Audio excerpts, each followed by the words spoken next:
Alliance for Vaccines and Immunization. They're pushing that worldwide. They're both involved in AGRA. If we could pull that back up there. They're both involved in AGRA. That is the Growing Africa's Agriculture Alliance, where essentially they're pushing GMOs and otherwise consolidating ownership of food crops. Bill Gates, we just covered how he's bought more than 500,000 shares in Monsanto more than a year and a half ago, and really has a say in what that company does, all the things Monsanto is doing around the world, especially in the third world, how they're taking over agriculture here in the United States. You've got also the Rockefeller Foundation and the Bill and Melinda Gates Foundation, both with stocks in the Svalbard Global Seed Vault, the so-called Doomsday Seed Vault, while they're pushing these destructive Monsanto Terminator seeds and everything else. And then you've got Bill Gates even owning a share in Cargill, one of the biggest big agri companies, big agriculture around the world. And the Rockefeller Foundation also works with Cargill on stuff like the Global Initiative for Food Systems. So you've got all these super big players increasingly controlling the world's food production. And here it is in the New York Times, buried on the third page, the struggle for daily bread. The Bill and Melinda Gates Foundation are now the world's principal private funder of agriculture research. And they not only advise on food policy, but increasingly fund it. You've also got the London Guardian. The Bill and Melinda Gates Foundation investments in Monsanto and Cargill have come under heavy criticism. But why don't we hear more about why GMOs are dangerous, why they're killing people, why they're destroying agriculture systems in India and Africa? Is there a media conspiracy going on? That's something we wanted to explore here because you've got Bill Gates with a relationship with ABC News. It's reported in the Huffington Post, Bill and Melinda Gates sponsoring ABC News health coverage. It's also reported in the New York Times. The Gates Foundation backs the ABC News project. The Gates Foundation supplying $1.5 million and ABC's matching $4.5 million to travel the world and report on various health crises and suggest solutions, no doubt suggested in turn from the Gates Foundation and their worldwide medical complex. Now they say, of course, there's no conflict of interest and they're only paying for, you know, things like dinners and organizations and plane trips, but it really is influence. I mean, why do lobbyists take out politicians to dinner? I think we know the reason why. And so you've got stuff that we covered on Friday, like the ABC News article, Bill Gates using his money to save lives, fixing U.S. schools, reflecting on Steve Jobs, and it gets all into how he's going to save Africa and how you should be concerned about Africans and how their lives are so valuable, and that's why he's going to fund GMO crops for Africa, essentially forcing on them. And then buried at the very bottom of the article is the disclosure that the Bill and Gates Foundation supported in part ABC's news initiative, Be the Change, Save a Life.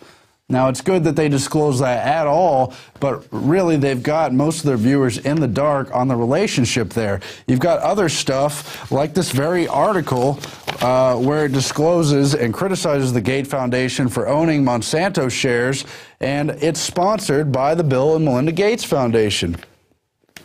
And so this article here illustrates the Bill and Melinda Gates Foundation's criticism and their ties to Monsanto and Cargill. At the same time, the story is sponsored by Bill and Melinda Gates Foundation, as is this entire London Guardian blog.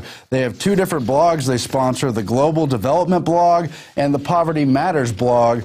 And while they talk about things like the fact that food prices are going up and that there's food crises compromising the fight against world hunger, and they disclose the fact that the Bill and Melinda Gates Foundation are sponsoring these stories, the stories themselves do not get into the substance behind the facts of the way that mechanism works with the world's food industry. It's severe and significant and has very deep stuff. Even where they criticize them, they don't necessarily get into all the meat and potatoes, and by sponsoring the blog, they kind of have an editorial control, even though, of course, they tell us that, you know, it doesn't affect the editorial control, and it doesn't really matter that they're funding their blog with millions of dollars each year. But it's not just the London Guardian and ABC News. It's many, many, many other organizations. And I have another graphic here of the media-related grants from the Bill and Melinda Gates Foundation as reported by the Seattle Times last year.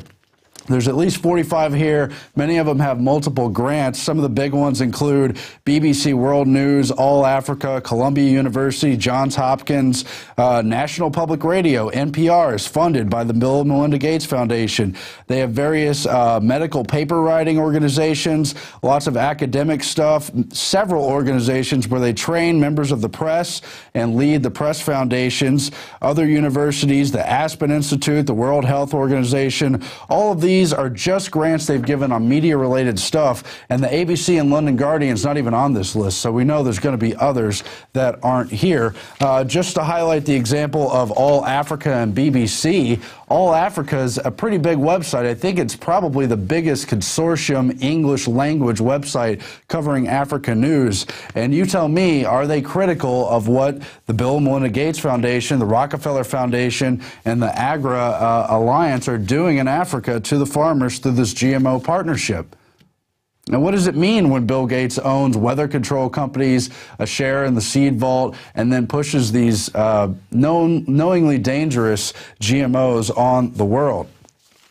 Now, I wanted to go to a clip here where Bill Gates is criticizing Dr. Andrew Wakefield. We talked about a few weeks ago how he is now suing the journalist Brian Deere and the British Medical Journal for basically slandering him over his research study investigating the autism and vaccine link. And of course, he doesn't actually say there is a link there. He's just investigating it. And of course, it should be investigated. We shouldn't stop investigating it regardless of this one study shows. But let's go to the clip now where Bill Gates trashes him and says he has, a conflict of interest. There's been a lot of scrutiny of vaccines recently, specifically childhood vaccines. There's been a lot of news about, is there a connection with autism, for example? What do you make of all that? Dr. Wakefield wrote a paper about this saying that he thought there was a connection. What are your thoughts? Well, Dr. Wakefield has been shown used absolutely fraudulent data. He had a financial interest in some lawsuits. He created a fake paper. The journal allowed it to run. All the other studies were done, showed no connection whatsoever. So Bill Gates accuses Dr. Wakefield of using fraudulent data and of having financial interest in the study, but Bill and Melinda Gates Foundation fund people who write medical studies. They fund all kinds of things. They're the ones with the financial interest. Does he even know the term conflict of interest and how much his foundation is involved in? It's the #1 eugenics funding foundation in the entire world, and there's more than 100 foundations involved in various eugenics-related programs. Now, meanwhile, the journalist who Dr. Wakefield is suing, who smeared his name, has ties to the British Medical Journal. And the Age of Autism blog says, should Science Betrayed BBC producer have disclosed his conflict of interest? They recycled the allegations of Brian Deere and the British Medical Journal against Andrew Wakefield, and one of the producers of the show, and Alexandra Feacham, is the daughter of the leading professional beneficiary of the Bill and Melinda Gates Foundation, Sir Richard Feacham. Sir Richard, in a letter to the British Medical Journal in 2009, in which he argued for public-private partnerships in global health and disclosed his relationship. And then they quote from the clip where Bill Gates says it is Wakefield with the conflict of interest. In another blog that is related to the Age of Autism, the Office of Medical and Scientific Justice, they point out how Brian Deere spoke at a French pharmaceutical conference just after attacking Wakefield. This week, journalist Brian Deere has been enjoying celebrity status at the luxury villa of Les Pénisseries of the Fondation Meru on the banks of Lake Agency in the French Alps. All three MMR vaccine manufacturers were in attendance, who were involved in litigation, GSK, Merck, and Sanofi, and the Bill and Melinda Gates was there. And Brian Deere was the the keynote speaker and otherwise was at the conference. So far, Deere has disclosed no pharmaceutical sponsorship or hospitality ties in his series of British Medical Journal articles attacking Andrew Wakefield. So that's another thing to look at with the whole Wakefield scandal and who really has the conflict of interest. You judge for yourself. I'm not going to be the one to tell you. Meanwhile, you've got FDA staffers suing the agency over surveillance of personal email. Now, it alleges that, in this article from the Washington Post, that several employees of the Food and Drug Administration had tried to warn Congress the agency was approving medical devices they believed pose unacceptable risk to patients, government documents show. What did this lead to? Information garnered this way eventually contributed to the harassment or dismissal of all 6 FDA employees, the suit alleges. All had worked in the office responsible for reviewing devices for cancer screening and purposes. That is after they surveilled their personal emails, memos, and other information. And that's what happens when you try to warn about dangerous devices inside the FDA. They go after the employees who want to warn people. Very interesting. Now, furthermore, on the GMO subject, you've got people in India trying to sue and stop the GMO thing from happening. There's been all the studies showing the cancer links, the links to sterility, the organ failure. It's also ruining the agricultural business and really putting farmers around the world in a straitjacket mentality. And it's very terrible for those people. Let's play that clip now. Leo Saldana filed the complaint that has led to India charging American agricultural giant Monsanto with biopiracy. And the eggplant, or brinjal, is what the company is accused of stealing. Leo says Monsanto illegally used indigenous brinjal varieties to create a genetically modified version of the vegetable. So there are 6 varieties taken from Karnataka, which Monsanto has taken without any conformance with the Biological Diversity Act, and therefore it is biopiracy.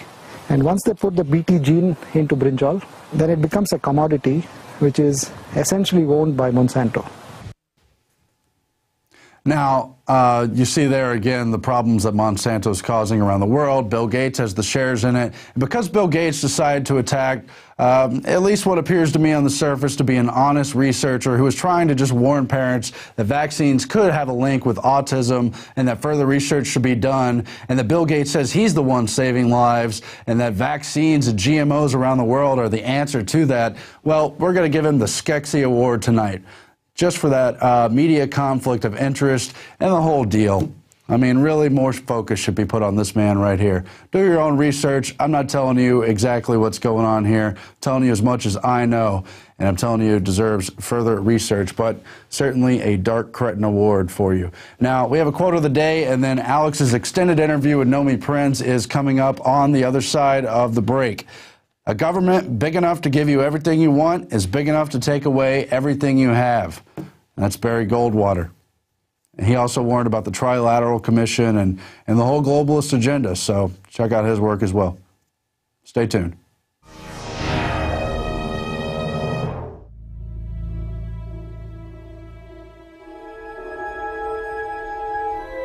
With the collapse of the oil embargo to force Iran into a confrontation over the Straits of Hormuz, the US and Israel are looking for another way to get the long-sought war with Iran started, and more to the point, need to make it look like Iran is starting hostilities in order to make it politically and more difficult for Russia and China to support Iran.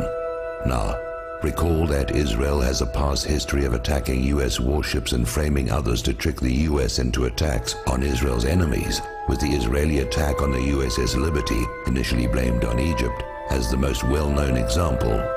So here we have the USS Enterprise, the oldest carrier in the fleet, on her last legs, scheduled to be decommissioned next year. Her name is well known in part because of the Star Trek TV series.